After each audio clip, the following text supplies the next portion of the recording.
दोस्तों, आप सभी का स्वागत है अनवर्ड न्यूज नेटवर्क में। तो दोस्तों, आज हम फिर आपके लिए नया रिसर्च लाए हैं। आइए आपको बताते हैं क्या है वो नया रिसर्च।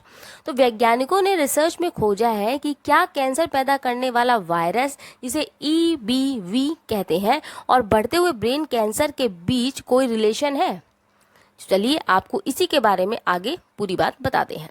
वैज्ञानिकों ने पाया है कि कैंसर पैदा करने वाला वायरस, जिसे एपेस्टीन बार वायरस कहते हैं, इसका छोटा नाम EBV है, न्यूरोनल कोशिकाओं को संक्रमित कर सकता है और फैटी एसिड, कार्बोहाइड्रेट और प्रोटीन घटकों जैसे बायोमोलिक्यूल्स में विभिन्न परिवर्तन कर सकता है, जिससे केंद्रीय तंत्रिका तंत्र के साथ साथ मस्तिष्क कैंसर के रोग भी हो सकते हैं। पहले आपको बता दें कि वायरस एपेस्टीन बार वायरस, जिसे EBV कहते हैं, वो क्या होता है। इस वायरस से को मोनोन्यूक्लियोसिस जो एक समस्या है वो पैदा हो सकती है। साथ ही वायरस लार में पाया जाता है, जिससे इसे किसिंग डिसीज के नाम से भी जाना जाता है। यानी अगर इस वायरस से कोई व्यक्ति संक्रमित है तो एक स्वस्थ व्यक्ति तक की बड़ी आसानी से खाने पीने से फैल सकता है। साथ ही इसके अलावा किस करने से भी ये वायरस फैल सकता है। इस कारण से इसे किसिंग डिसीज का नाम भी दिया गया है। एपेस्टीन बार वायरस मानव आबादी में व्यापक रूप से मौजूद पाया गया है। यह आमतौर पर कोई नुकसान तो नहीं पहुंचाता है, लेकिन कुछ असामान्य स्थितियां जैसे कि प्रतिरक्षा विज्ञानी तनाव या प्रतिरक्षा क्षमता में कमी में वायरस शरीर के अंदर पुनः सक्रिय हो जाता है। यानी आपके अंदर यदि इम्यूनिटी कम है तो ये वायरस सक्रिय हो सकता है। यह आगे चलकर विभिन्न जटिलताओं को भी जन्म दे सकता है, जिसमें से एक प्रकार का रक्त कैंसर, जिसे बुर्किट का लिम्फोमा भी कहा जाता है, पेट का कैंसर, मल्टीपल स्क्लेरोसिस और इसी तरह की बीमारियां भी इसमें शामिल हैं। पहले के अध्ययनों में विभिन्न न्यूरोडिजेनरेटिव रोगों में एपेस्टीन बार वायरस की भागीदारी के लिंक भी पाए गए थे। वहीं यह वायरस मस्तिष्क की कोशिकाओं को कैसे प्रभावित करता है और उनमें हेर फेर ये कैसे कर सकता है, यह फिलहाल अभी तक पता नहीं चल पाया है, वैज्ञानिकों ने बताया।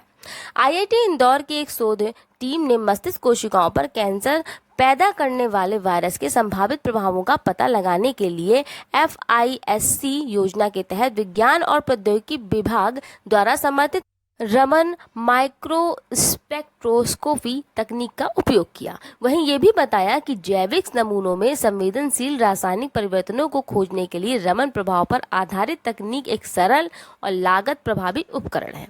ACS केमिकल न्यूरोसाइंस जर्नल में प्रकाशित अध्ययन से पता चला है कि वायरल प्रभाव के तहत न्यूरोनल कोशिकाओं में विभिन्न बायोमोलिक्यूल्स में समय पर और क्रमिक परिवर्तन हो सकते हैं। इसके अतिरिक्त अन्य सहायक मस्तिष्क कोशिकाओं यानी कि एस्ट्रोसाइट और माइक्रोग्लिया में देखे गए परिवर्तन की तुलना में ये परिवर्तन कुछ अलग थे। इस टीम में IIT इंदौर में इन्फेक्शन बायो इंजीनियरिंग ग्रुप के लीडर डॉक्टर हेमचंद्र झा और उनके छात्रों ओमकार इंदारी, श्वेता मोला, मीनाक्षी कांडपाल के साथ मटेरियल एंड डिवाइस लेबोरेटरी यानी भौतिक विभाग के group leader professor Rajesh Kumar और डॉक्टर देवेश के पाठक, सुश्री मनुश्री तंवर सहित टीम ने पाया कि इन कोशिकाओं में कई बार कुछ सामान्य बायोमोलिकुलर परिवर्तन देखे गए थे। उन्होंने देखा कि वायरल प्रभाव के तहत कोशिकाओं में लिपिड, कोलेस्ट्रॉल, प्रोलाइन और ग्लूकोज अणुओं में वृद्धि हुई है। इसके साथ ही अध्ययन में यह भी सोचने पर मजबूर किया कि क्या इन बायोमोलिकुलर परिवर्तनों को वायरस से जुड़े प्रभावों और तंत्रिका संबंधी जटिलताओं से जोड़ा जा सकता है।